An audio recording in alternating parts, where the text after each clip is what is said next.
बनी world second largest economy.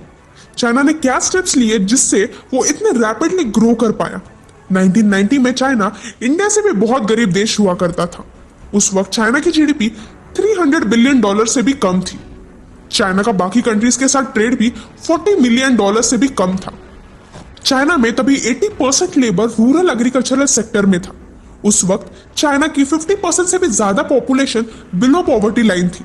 लेकिन बस 30 सालों के अंदर ही चाइना ने इतना ग्रोथ किया कि 50% से गिरकर आज सिर्फ 1.7% चाइना की पॉपुलेशन बिलो पॉवर्टी लाइन है। चाइना का इतना मैसिव ग्रोथ 21st सेंचुरी का एक मिरेकल ही माना जा सकता है। अब मैं आपको चाइना के बारे में कुछ ऐसी बातें बताऊंगी जिसको सुनकर आप शॉक हो जाओगे। क्या आपको यह पता है कि वर्ल्ड का 25% इलेक्ट्रिसिटी चाइना प्रोड्यूस करता है? कोल प्रोडक्शन में भी चाइना नंबर 1 पोजीशन पर है। सारी दुनिया का 50% कोल चाइना अकेले प्रोड्यूस करता है। पूरे वर्ल्ड के 48% स्मार्टफोन्स भी मेड इन चाइना है। स्टील मैन्युफैक्चरिंग में भी चाइना नंबर 1 पोजीशन पर है, जिसके कारण पूरे वर्ल्ड के 33% कार्स भी चाइना अकेले प्रोड्यूस करता है। इतना ही नहीं, वर्ल्ड के 70% टॉयज भी चाइना ही प्रोड्यूस करता है। इतना एक्स्ट्राऑर्डिनरी ग्रोथ और एक्टिव डिप्लोमेसी के कारण फ्यूचर में चाइना आज जितना पावरफुल है उससे कई गुना ज्यादा पावरफुल बनने वाला है। ये सब उनके स्मार्ट पॉलिसी और हार्डवर्क की वजह से ही पॉसिबल हुआ है। 2011 से लेकर 2013 तक चाइना ने अपना इंफ्रास्ट्रक्चर बिल्ड करने के लिए इतना सीमेंट प्रोड्यूस किया जितना अमेरिका ने पूरे 20th सेंचुरी में कभी नहीं किया होगा।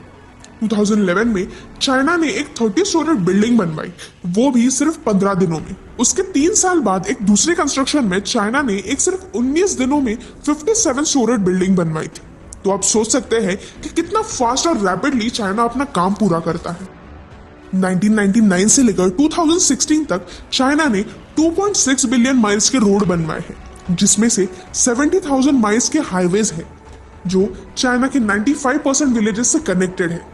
और अमेरिका, जो कि सबसे एक्सटेंसिव हाईवेज के लिए माना जाता है, उससे चाइना आज 50% आगे निकल चुका है। पिछले 10 सालों में चाइना ने सबसे longest high speed rail network बनवाया है।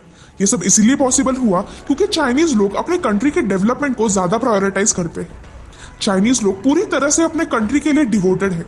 वहां के लोग अपना हर काम टाइम से पहले या फिर टाइम पर ही पूरा करते हैं। अगर कुछ सालों पहले जब चाइना ओपन अप हो रहा था, तब अगर चाइनीज वर्कर्स ने वेस्टर्न स्टैंडर्ड वर्किंग कंडीशंस की मांग की रहती तो क्या यह सब पॉसिबल होता?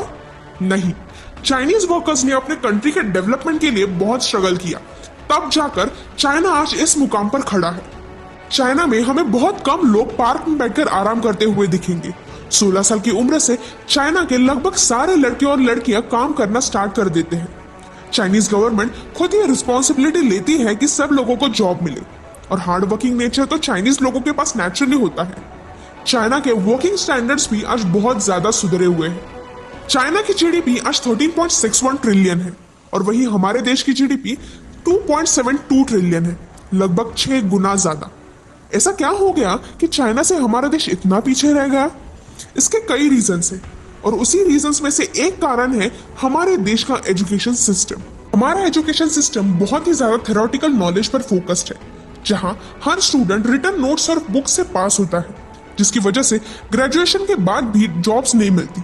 एक और बड़ा रीजन है इंडियन पेरेंट्स का बिहेवियर, जहां हर पेरेंट चाहता है कि उनका बच्चा 90% लाए और फिर डॉक्टर या इंजीनियर बने। यही कारण है कि जो बच्चे स्पोर्ट्स में अच्छे हैं वो स्पोर्ट्स को कंटिन्यू नहीं कर पाते, और इसी वजह से 2018 ओलंपिक्स में इंडिया का 117th रैंक था और वही चाइना का 7th। ये एक बहुत बड़ा डिफरेंस है, जहां चाइना के लोगों ने चाइना को एक मैन्युफैक्चरिंग हब बनाया, और यहाँ हमारे देश का यूथ चाइना के बनाए हुए टिकटॉक ऐप पर हजारों फालतू वीडियोस बनाकर अपना टाइम वेस्ट कर रहा है। एक तरफ चाइना में लोग टाइम से पहले काम खत्म कर देते हैं, और यहाँ पर ट्रेन 5 घंटे लेट हो जाती है। ना हमारे देश में एक प्रॉपर चेन ऑफ कमांड है, ना ही लोग पंक्चुअल है, और इसी वजह से हमारे 25% लोग अनएम्प्लॉयड हैं। एग्रीकल्चर एक ऐसा फील्ड है जिससे चाइना का ईयरली रेवेन्यू 1.4 ट्रिलियन है, जो कि चाइना की जीडीपी का 10% है। पर अकॉर्डिंग टू एक्सपर्ट्स, इंडिया का एटमॉस्फेयर वर्ल्ड का सबसे बेस्ट एटमॉस्फेयर है एग्रीकल्चर के लिए, लेकिन किसी का भी फोकस एग्रीकल्चर पर नहीं है।